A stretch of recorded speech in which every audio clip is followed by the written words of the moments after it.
2007-8లో పెద్ద ప్రాజెక్టు, ప్రధానమైన ప్రాజెక్టు ప్రాణహిత చేవెళ్ళని ప్రారంభించారు ఆ రోజు. దాదాపుగా 16 లక్షల ఎకరాలకు 160 టీఎంసీలను వాడుకోవాలి. 38,000 కోట్లతోనని ఆ రోజు రాజశేఖర రెడ్డి గారు ఉన్నప్పుడు ప్రాణహిత చేవెళ్ళ డాక్టర్ బాబాసాహెబ్ అంబేద్కర్ ప్రాణహిత చేవెళ్ళ ప్రాజెక్టును ఆ రోజు పనులు మొదలుపెట్టి 2014 వచ్చేటప్పటికి దాదాపు ఒక 10,000 కోట్ల రూపాయల పనులు కూడా పూర్తి చేయడం జరిగింది. ఆ తర్వాత తెలంగాణ రాష్ట్రం వచ్చిన తర్వాత ప్రాజెక్టుల రీడిజైనింగ్ పేరు మీద తుమ్మిడిహెట్టి దగ్గర నిర్మించుకోవాల్సిన బ్యారేజీలను, అక్కడి నుంచి గ్రావిటీ ద్వారా తెచ్చుకోవాల్సిన నీళ్లను అన్నిటిని కూడా ప్రాజెక్టు రూపురేఖలు మార్చి ఊరు మార్చిండు, పేరు మార్చిండు, అంచనాలు మార్చిండు. 38,000 కోట్ల రూపాయలు నా అంచనా 1,50,000 కోట్లయింది. డాక్టర్ బాబాసాహెబ్ అంబేద్కర్ గారి పేరు మీద ఉన్న ప్రాజెక్టు కాస్త కాళేశ్వరం అయిపోయింది. తుమ్మిడిహెట్టి దగ్గర పనులు మొదలు పెట్టాల్సిన ప్రాజెక్టు మేడిగడ్డ, అన్నారం, సుందిల్ల ఈ ప్రాంతాలకు తరలిపోయింది. అంటే తన ధనదాహాన్ని తీర్చుకోవడానికి వ్యూహాత్మకంగా ఊరు మార్చిండు, పేరు మార్చిండు, అంచనాలు మార్చిండు. ఇప్పటికీ 1,00,000 కోట్లు ఖర్చు పెట్టిండు. 1,00,000 కోట్లు 94,000 కోట్ల రూపాయలు ఆల్రెడీ కాంట్రాక్టర్లకు పేమెంట్లు ఇచ్చారు. 1,02,000 కోట్ల రూపాయలు బిల్లులైనవి. దీని అంచనా 1,50,000 కోట్లకు పోయింది.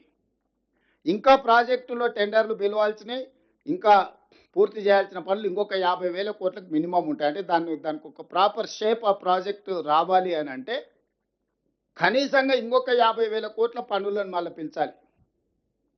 38,000 కోట్లతోని కావాల్సిన కాళేశ్వరాన్ని ఇప్పటికి ఉన్న దాని ప్రకారం 1,50,000 కోట్లు అయింది. మిగతా పనులు కూడా ఇందులో కలుపుకుంటే 2,00,000 కోట్ల రూపాయలు అవుద్ది. ఇందులో 1,00,000 కోట్ల రూపాయలు ఖర్చు పెట్టారు. 1,00,000 కోట్ల రూపాయలు ఖర్చైన ప్రాజెక్టుకు వారు ఇచ్చిన నీళ్ళు ఎన్ని అంటే 50,000 ఎకరాలకు హయ్యెస్ట్. ఇప్పటి వరకు ఆయన ఎత్తిపోసింది మొత్తము 168 టీఎంసీలు అయితే వర్షాలు వరదలు వస్తే 118 ఎత్తి మేడిగడ్డ నుంచి ఎత్తి అన్నారంలో పోసిండు, అన్నారం నుంచి ఎత్తి సుందిళ్ళలో పోసిండు, సుందిళ్ళ నుంచి ఎత్తి మిడ్మానేరులో పోసిండు. ఈ నీళ్లు పైకి వచ్చే లోపల పైన వర్షం వచ్చింది, అవి నిండా ఎక్కువైపోయి దాన్ని ఆపలేక గేట్లు తెరిచి మళ్ళీ అన్ని కలిపి సముద్రంలోకి వదిలేరు. 7,000 కోట్లు ఎల్లంపల్లి,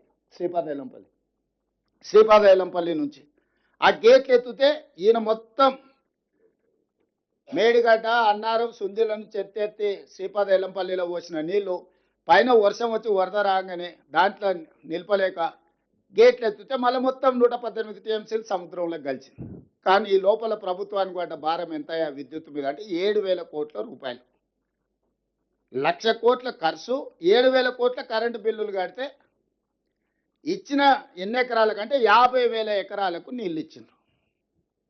ఇది చంద్రశేఖరరావు గారు 9.5 సంవత్సరాలలో గోదావరి బేసిన్ మీద సాధించిన ఘన విజయం.